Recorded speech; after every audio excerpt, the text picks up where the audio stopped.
If a pig could talk, he would talk with a grunt. He said he was a little timid character. He'd talk with a grunt. You know, oink, oink, oink, oink. That's why Porky got his voice. That's incredible. Tweety was a little baby bird. I gave him a baby voice. Oh, I thought I'd go up with your cat. Sylvester was a big floppy cat. I gave him a floppy voice. All the way down the line with all these different characters.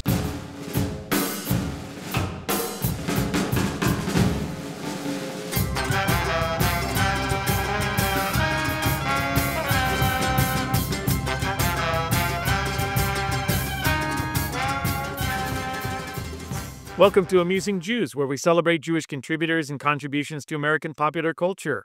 I'm Jonathan Friedmann. And I'm Joey Angelfield. Producer-engineer Mike Tomren is working somewhere behind the scenes. Amusing Jews is a project of Adat Chaverim, Congregation for Humanistic Judaism, the Jewish Museum of the American West, and Atheists United Studios. Hey, Joey. A 1943 article from the motion picture trade publication Showman's Trade Review pondered why, when most spectators are inclined to sympathize with the underdog, should a presumptuous bumpkin like Bugs Bunny win their approval? The answer might well lie in the fact that the average person, in life a hard-working introvert striving to get along, found in this character the nerve and bluster, the boldness and self-assurance he himself would like to possess. Like Groucho Marx before him and Larry David after him, Bugs Bunny is our collective id, a confident, uninhibited trickster who tosses aside social norms, mocks the rules of engagement, and deactivates any semblance of impulse control. Maybe this is why generations of viewers have fallen for the Gray Rabbit and the Looney Tunes universe he inhabits. We're delighted to talk with Jaime Weinman, a pop culture historian and author of the book Anvils, Mallets, and Dynamite, the Unauthorized Biography of Looney Tunes. Jaime, welcome to Amusing Jews. Hi, thank you for having me on. Like many of us, you were exposed to Looney Tunes as part of the Saturday morning cartoon lineup, but most of us haven't written a book about them. What led you down the rabbit hole, or the Bugs Bunny hole, to write Anvils, Mallets, and Dynamite? As often with with the first book, it starts with trying to figure out what could I possibly write about for my first book. And the original idea was to write about the decline of Looney Tunes as a cultural force, and to make it more of a business story. And then, as often happens, was I was discussing it with the publisher, it just sort of the negative stuff kept falling away, and they said, look, why don't you just write about what you love instead of what disappoints you? So, what led me to Looney Tunes as a subject is simply that I really loved classic Warner Brothers cartoons. To me, they are, as I say in the book, some of the greatest achievements of American sound comedy. They managed to these cartoons, which were made by Warner Brothers or from the 1930s through the early 1960s, in some way, and not only produced many famous characters like Bugs Bunny, Daffy Duck, Porky Pig, the Roadrunner, Wile E. Coyote, Sylvester the Cat, Foghorn, Leghorn, Tweety Bird, and then too many more to list. They also, in my opinion, managed to solve the problem that a lot of American comedy struggled with, was how do you reconcile silent comedy, which was primarily visual, with sound comedy, which seems to demand lots of talking and wisecracks. And by trial and error and hiring some very talented people early in the 1930s, the Warner Brothers cartoon staff managed to, I think, fuse these two elements together to create some of the best American sound comedy ever created. As you're mentioning that, I'm recalling not only in your book, but just from the cartoons, the very effective use of music as well as sort of the maybe bridge between the silent and the sound worlds you're talking about. Could you tell us a bit about that? The music obviously is a part of Looney Tunes from the very beginning, because one of the reasons Warner Brothers agreed to distribute this new cartoon series in 1930 was they owned their own music publishing department, and they realized, well, we could use these cartoons to plug our songs. So they originally, each Looney Tunes cartoon had the title of Warner Brothers song, and they would plug it for all it was worth. And that fell away, but the importance of music was always there, because the early sound cartoons were timed to music, and everything was, and they were in fact timed on music paper. And so when the studio managed to get its permanent music director, Carl Stalling, who had done many of the early sound cartoons for Disney, and therefore had done, probably did as much as anyone to codify what cartoon music was, they would work with him to plot every movement out beforehand to a musical rhythm, so that the director could then time the cartoon, and Stalling could write the score separately. He could write, because they had plotted every movement out to a certain rhythm. Stalling could actually write the music without having seen the cartoon, or in fact, without the cartoon even having been made yet. And so a lot. One thing I talk about in the book a lot is that a lot of the comedy in these cartoons grows out of timing, not necessarily the quality of the gag, though obviously they needed good gags, but when I'm in the theater and I see a good Looney Tunes cartoon get a good reaction, it's almost always because something happens at just the right time, or someone hits the wall just soon enough for us to be surprised by it, but just late enough for us to see the wall coming. And it's just it's a very difficult thing to work out. And I think that makes it just very hard to sit down and plan to write something like, or to write a cartoon like this, because so much of it is like music. You can't really explain how it does what it does. As you're mentioning that, I'm remembering that Max Steiner, who is one of the pioneer composers of Hollywood films, he would compose his music very similarly, where the action on the screen would be matched with the music that he was writing, and that was called Mickey Mousing. So I think as you're saying, tying it back to kind of those earlier Mickey Mouse cartoons, which, as you note in the book, are not quite as funny at all as the Looney Tunes. There is that kind of wonderful history of how music and images work together to, convey that overall effect. Tomcats can't be mothers. Cats don't lay eggs. There's something screwy here.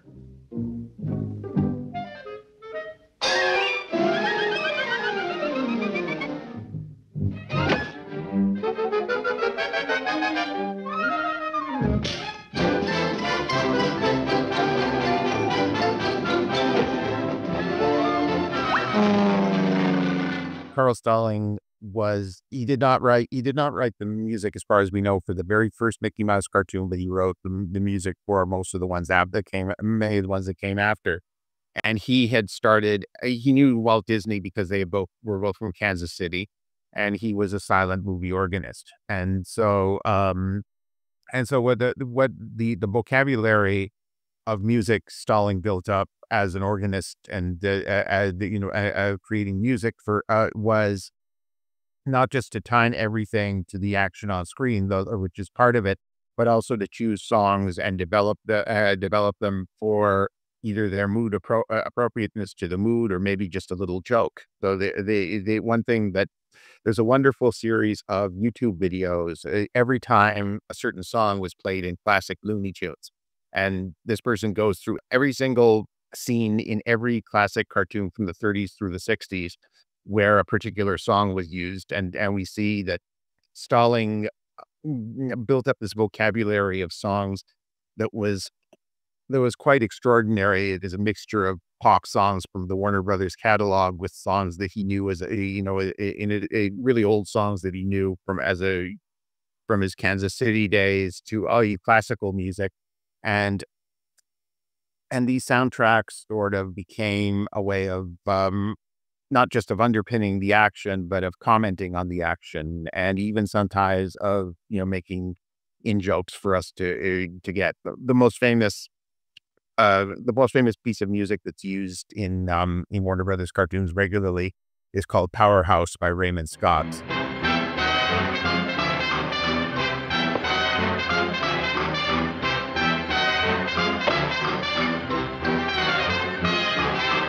It was used many, many times for about 20 years. It made Raymond Scott famous as a cartoon composer, even though he had no idea that cartoons were using his music. Enjoying the show? Click like and subscribe. It seems like you've watched just about every Looney Tunes short. Do you have a favorite?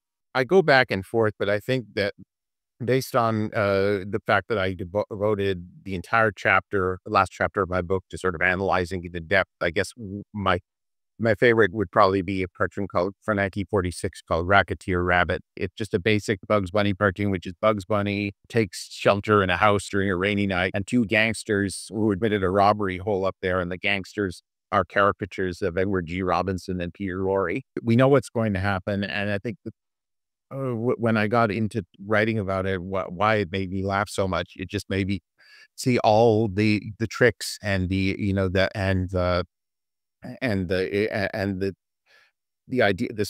ideas and the smart ploys that a director, in this case Friz Freleng, who by the way was the director of the film was Friz Freleng, who was Warner Brothers' longest serving cartoon director and who was himself Jewish, and anyway, so it just I just love the way that they take this very basic premise and where we know what everything is going to be before it happens, and it somehow manages to surprise us at every turn. So one of my favorite moments in the whole cartoon is the Bugs somehow the Edward G. Robinson character is handing out money, one for me, one for you. But then Bugs just wanders into the shot, and the gangsters start randomly handing him money. And so Bugs immediately starts disguising himself as other gangsters so he can get, as some of the money.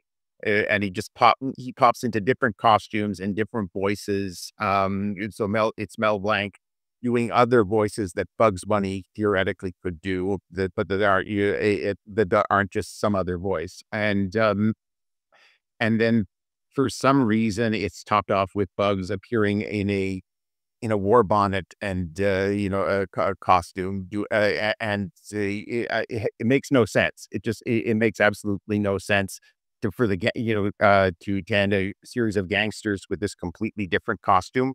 But that's what makes it work. And I just sort of felt like I picked that cartoon because I feel like I didn't want to pick something that's unique or unusual. I wanted to pick the highest, to show how you can elevate a routine, the most routine cartoon imaginable to something like art. And so I guess that's where, that's my choice for now, but it will be different tomorrow. You note that 1948 was a transitional year for Looney Tunes. Could you explain? Well, it's transitional more from a business point of view than an artistic point of view, because the reason there's the division between 1948 is that in the 1950s, when television was coming in, Warner Brothers sold their entire or most of their pre-1948 color films. They sold most of their pre-1948 films to some other smaller company that needed cheap, to distribute cheap television reruns. And so included in this package were all the color Looney Tunes, Warner Brothers cartoons made before 1948 or released before 1948. And this was, like many of the deals studios made in the early 50s, a really stupid deal, because their old movies turned out to be worth a great deal more than they had sold them for. And so because the Looney Tunes cartoons were owned by two different companies, it meant that there were competing packages on television at any one time. So you would go, as a child, I would see the the Warner Brothers cartoons on ABC, the ABC network, which was using the package of cartoons owned by Warner Brothers, and that was Saturday morning. And then on Saturday or Sunday on some other channel, there would be pre-1948 cartoons owned by some other company that sold them directly to the syndicators. And so that I think was very important, both for for in some ways the health of the franchise. Why one reason it was so successful on television, I think, is that there was actual competition. You would have competing packages of Looney Tunes cartoons on different channels trying to compete with each other to see which Bugs Bunny was the best Bugs Bunny.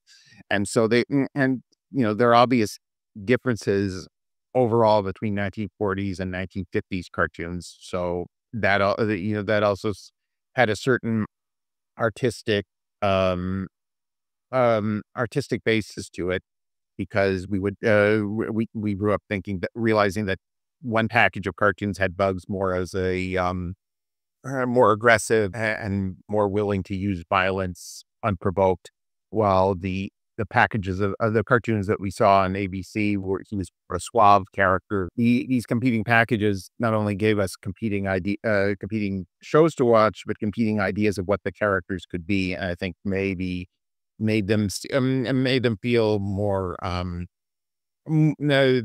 they had more variety than they would have had if we had just been stuck with Warner Brothers' own idea of what they were. Well, I got to say, I was more of a brain dead cartoon viewer as a kid, and I don't remember picking up those differences. But now that you're mentioning that, I would love to go back and see the differences between those two packages that you're describing. One of the big differences is, of course, that when we would watch the pre-1948s, a lot of them were from World War II and therefore had constant World War II references, like, rationing jokes, especially were incredibly popular. Because of those cartoons, we grew up with almost immersed in what it was like to be in World War II on the home front. Your analysis of Who Framed Roger Rabbit was eye-opening to me. Although it's ostensibly a Disney movie, you argue that, quote, this was not a Disney movie with some Warner Brothers cameos. It was a movie that held up the Warner Brothers style as the ideal of what a cartoon should be. Might we say that Who Framed Roger Rabbit is the best Looney Tunes feature-length movie, despite not even being a Looney Tunes movie?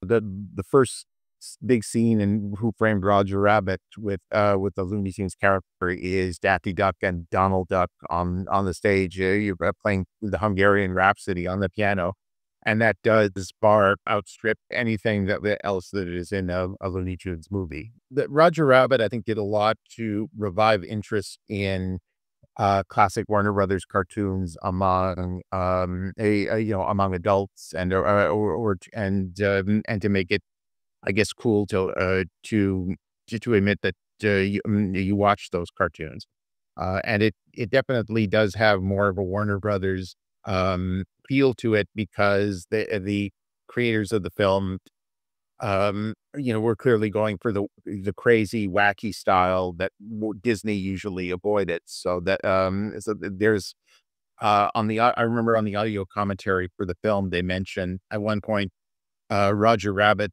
goes to see a cartoon with Goofy and it is laughing hysterically at it, and talking about how great the slapstick was.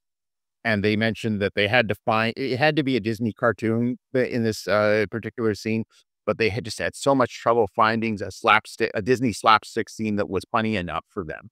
So they finally found this in a Goofy cartoon, but you could easily have found something funnier in the average Warner Brothers cartoon from the same era. And that was they weren't that was the wacky, anarchic, violent, and hysterically funny style that they were trying to pay tribute to, and that's not the Disney. That's just not the Disney way. That's not his. That's not his kind of cartoon for the most part. Not all Looney Tunes shorts are classics. 11 of them are even banned.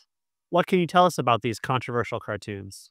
Well, there are, I think, actually more than 11 that are officially banned at this point. But the term, the censored 11, refers to 11 shorts from the pre-1948 syndicated package that were pulled quite early, I think in the 1960s, though I can't necessarily remember when, but they were pulled from the syndication because people complained about racist caricatures of Black Americans, and most of them are there. Of those 11, only one of them is maybe one or two of them are actually very good. Hallelujah.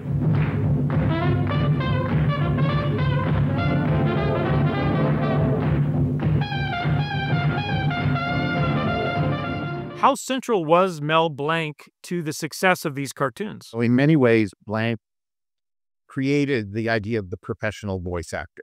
Yeah, before Blanc, a lot of the voices were done by people around the studio. So Mickey Mouse was famously just done by Walt Disney himself for many years, or they would hire individual actors who could do funny voices. But Blanc, who was being experienced radio comic and made voice acting and creating funny voices his stock in trade. His range of voices was not necessarily that huge. Famously, Daffy Duck and Sylvester have the exact same voice, including the same speech impediment, but Daffy Duck is sped up. And although I should note that Blanc supposedly said something to the effect that the difference between Daffy and Sylvester is that Daffy is Jewish and Sylvester is not. So Blanc was a Jewish actor and spent a lot did many cartoons where he voiced Hitler. So it's his skill as an actor, and especially his ability to do that do the most uninhibited loudest yells. There are YouTube compilations that are just of Mel Blanc screaming. Turn off that light! Turn out those lights! Put out those lights! Put out that light! Ah! Fly! Boom! Boom!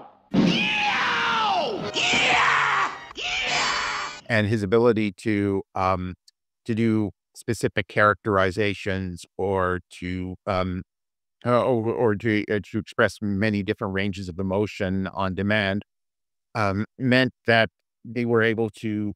I think the dialogue aspect of Looney Tunes really started to improve after Blanc took over as their primary voice actor, because I believe that Bob Clampett, who was one of their directors, said that the difference between Mel Blanc and the person who was voicing Porky Pig before him was that with a pro like Mel, we could give him much funnier lines to say. And so the quality of the dialogue and the went up to sort of follow what Blanc was doing, and as well as the knowledge that he would be able to execute some more complicated dialogue than it was normal for a cartoon at that time. So the Blanc and Stalling and Treg Brown gave these cartoons this incredible bedrock of soundtracks. They had and so the animators and their crew work on the visual aspect, and that meant that Warner Brothers had in many ways the best combination of visual and sound departments in the entire animation business. You're not so keen on more recent Looney Tunes projects like Space Jam, Looney Tunes Back in Action, or The Looney Tunes Show on Cartoon Network. You write that these characters have experienced decades of strange management decisions, ill-advised revivals, and changes in technology and taste. There's a new one out now, The Day the Earth Blew Up, a Looney Tunes movie. What are your expectations? My expectations are sort of the same as the Looney Tunes cartoon series. I believe it spun off from, which was good tried. I think it will be a good try, and I think a lot of the Looney Tunes projects are good tries. They will not replace the originals, and probably won't. You will might feel a little unnecessary, but I hope I'm wrong, and I hope, and if I'm right, then maybe it doesn't matter because it will be entertaining. I don't want to sound like I hate everything that's been done with the characters, and I think I think I do try to be nice to most of them, except I think Looney Tunes Back in Action it was the only one that I really don't think works at all. But the Space Jam is what it is. It's not supposed to be exactly good, but it's entertaining for what it is. Bugs Bunny meets a basketball player. It's fairly entertaining. The Looney Tunes show at least was an attempt to do something different with the characters. It was a bit controversial for putting Bugs and Daffy and the other characters together in a sitcom type of setting with very relatively little slapstick.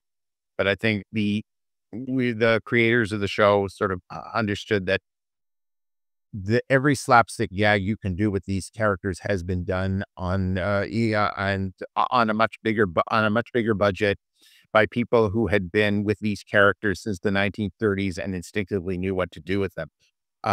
Trying to do another Anvil gag with after all the others it's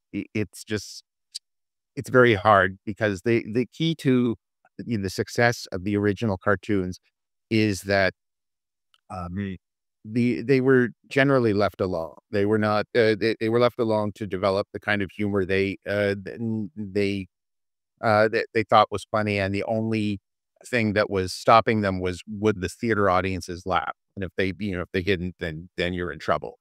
But they were doing the kind of things that were instinctively funny to them, and what they came up with was a style rooted in silent film and vaudeville, in radio comedy of the time, in a lot of the things they had been immersed in, and so if you took really great animators or animation directors today and tell them, do what you want, do what you think is funny, do what you feel instinctively is funny. It's not going to be in that style, because that style is gone. Doesn't come naturally to anyone. You have to. So the question for anyone who makes a Looney Tunes cartoon is, on the one hand, we have two choices. We can try to do something in the original style and it will never be as good, or we can try to do something in a different style and it may not be wrong for these characters. So it's and anyone who's assigned to do these things, I wish them luck, because it's a really tough assignment. Well, thank you so much, Jamie, for joining us. Thank you for having me again. And to our audience, now back to your regularly scheduled lives. Amusing Jews is here to amuse you. If you like being amused, go ahead and click like and subscribe.